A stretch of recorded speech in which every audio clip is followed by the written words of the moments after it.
I was alerted to this article out of The Guardian, and this is perfect for our community. So this is titled, Men Seem to Make Life for Women Worse. Single U.S. Women Share the Woes of Dating in 2025.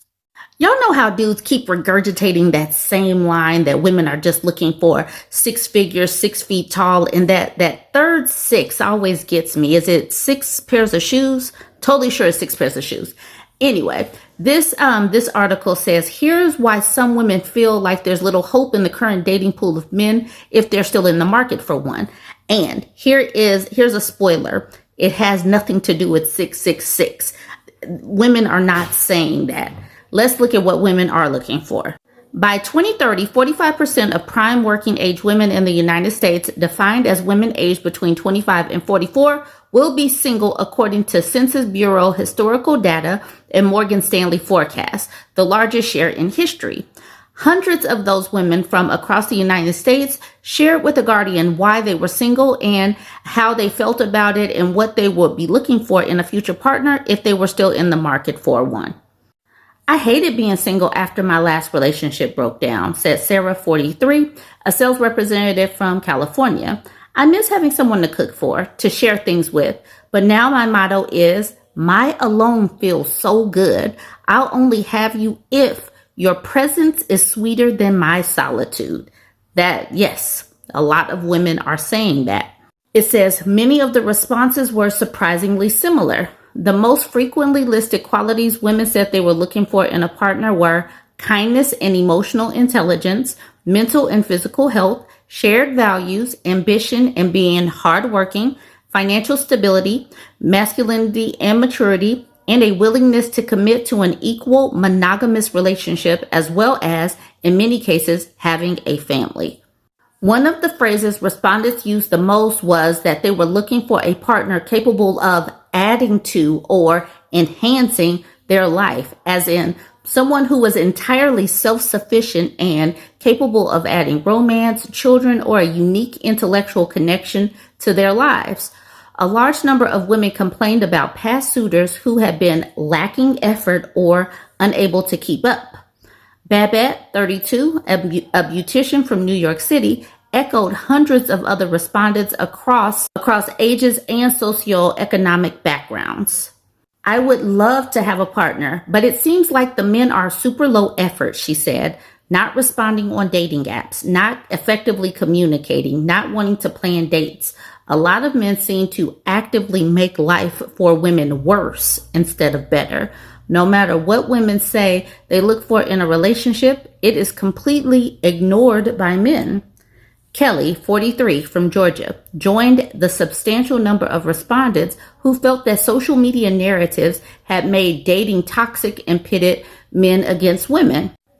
I wish I could have met my person before the stupid gender wars, social media, and red pill rhetoric that has ruined people's view of dating and marriage. Scores of women said that nobody available that they had encountered met what they considered basic requirements. I'm looking for a man who has goals and ambition, is intelligent, trustworthy, a provider, supportive, considerate, kind, assertive, masculine, honest, faithful, intentional, has a healthy self-esteem and a sense of humor, loves to go out, and likes fitness. These basic qualities are hard to find these days. Although many women said they found being single lonely, they also typically said that they would not consider anyone who did not tick off these or similar boxes. Katie, 37, a biotechnology product manager from Wisconsin, said she had felt unable to look for a new partner since her last breakup in 2021. A partner should ideally have a robust social life, a focus on holistic health, compassionate and forthright communication skills, and functional independence. I like that she put in functional independence because many of these dudes can't do basic adult stuff. I'm happy to compromise on things. The bar is extremely low and yet is rarely cleared. Hundreds reported struggling to find a partner with shared values, political views, and interests, and a similar education level, with many pointing to a deepening mismatch between men and women in these areas. Danielle, 29, a public relations professional from Tennessee, said her future partner would need to be kind, thoughtful, emotionally available, considerate, reliable, and responsible, but also college educated. I'm very disheartened by the shortage of quality men. Men my age are less educated, their social skills are abysmal, and now they're running into the arms of Trump and incel forums. Laura, in her 40s from San Francisco, said she had been single for the better part of a decade since her divorce, despite having used many dating apps and having attended dozens of single events. There's an imbalance between education levels now in the United States. Many men don't want to date someone who's more educated or makes more money than them. There's also the Peter Pan syndrome. A lot of men here don't seem to want to grow up and take on the responsibilities of adulthood or a committed relationship.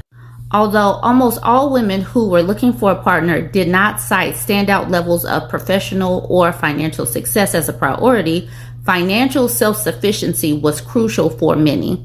Various women stressed that they were searching for a socioeconomic equal. Kelly Wallace, 48, a consultant from Portland, said, I'm a self-employed high earner. I'm working on a memoir, own rental property, and have struggled with finding someone who is like me, creative and high earning. I don't drink or smoke, and I don't want a partner who does either. While most women elaborated on their experience of being single in a social sense, some explained why they were legally single despite wanting to be married to their current partner. Susan, 40, a social worker from Ohio, said that her long-term boyfriend's economic situation had become a permanent obstacle for marriage. He wants to be working full-time with a decent wage before getting married and having a family. He hasn't managed that, so we haven't moved to the next step. I'm still hoping marriage will happen, but have mostly given up on anything changing. The idea of breaking up and trying to find someone else seems pretty hopeless at this age. So I basically resigned myself to never having kids. Some respondents reported feeling so disheartened by the world of dating that they had given up actively looking for a partner despite still wanting one. Among them, Raina, 41-year-old doctor from Washington State. My experience on dating apps over the last few years has been dismal. Like many others, Raina cited men who had not actively worked on their mental health as a main hurdle in her search for a partner. I find most men my age have a lot of baggage and they're not actively working to process their traumas. It feels like taking on a partner would be like taking on another job. Someone to care for physically and emotionally when men can't seem to offer the same to me in return. She felt devastated about being single most of the time, she added, and felt like dozens of other women that she was being punished for her professional and emotional progress. I feel like my career and ambition have diminished my dating pool. Christina, 32, a mental health therapist from Chicago, said she had withdrawn from active dating after she had been dumped by someone who did not want to commit. Although Christina reported feeling overall very happy single, she did have concerns about her ability to have children. Women are freer than ever to make their own lives outside of the confines of romantic relationships, but the biological clock thing weighs heavily on my mind.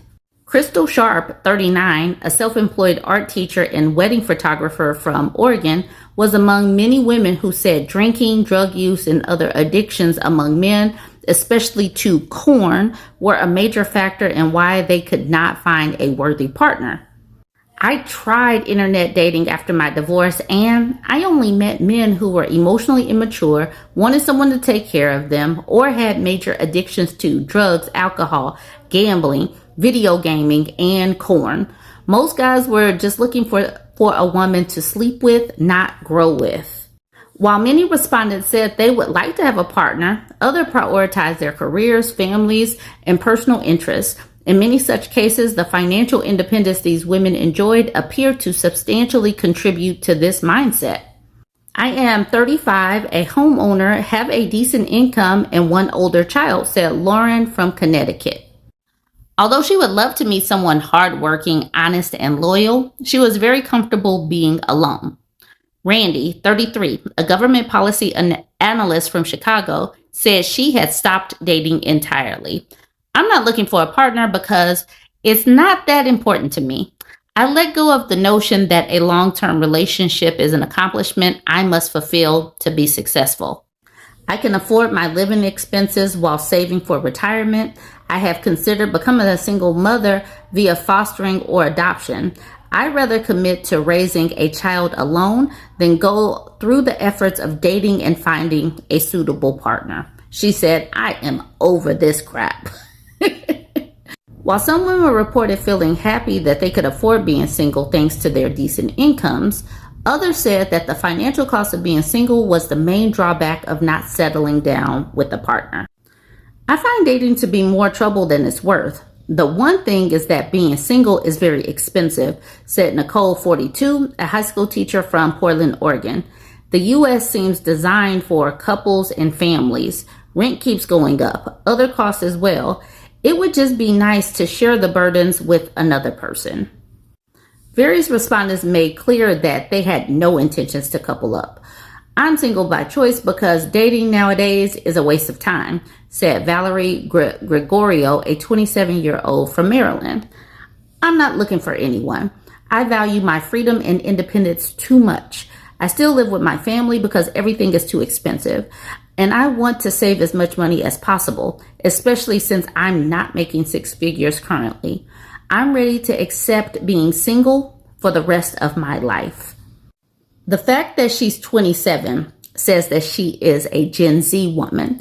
And we just saw that whole poll that's been going around from MSNBC that Gen Z women and Gen Z men were so divergent or so far apart as far as wanting to settle down their careers and all of that. Gen Z women are not going for it, whereas Gen Z men really want to. And you can see that this is going to really cause the birth rate to plummet to hell. So many women are opting out because they see how these dudes are. They see the red pill rhetoric. They see how politically conservative / just want to snatch women's rights these men are. And we're going to see this play out. We're going to see this play out in data. We're going to see the birth rates continue to drop because right now the oldest Gen Z is 28 years old. So these women are about to be in prime baby making age if they choose to. But if so many opt out, we're going to see these numbers tumble. Right now, the birth rate is sitting at 1.59. I think that we could get this even lower. I just did an article that was saying that nearly 6 million more women than they expected have not had children yet. So it was this article. U.S. sees 5.7 million more childless women than expected, fueling a demographic cliff. This is going to be so much more prevalent, and I am here for it. This country doesn't deserve babies. This country doesn't deserve the sacrifices of mothers. And these dudes are not pulling their weight in the dating stage, in the parenting stage, in any stage. And they're not listening to what women say anyway. So until such time, women are going to keep on saying, get someone else to do it. Y'all go ahead and weigh in. I'm looking to get to 100,000 subscribers over on YouTube. If you haven't followed me yet, please go ahead and follow me. I'm trying to get there before the end of the year.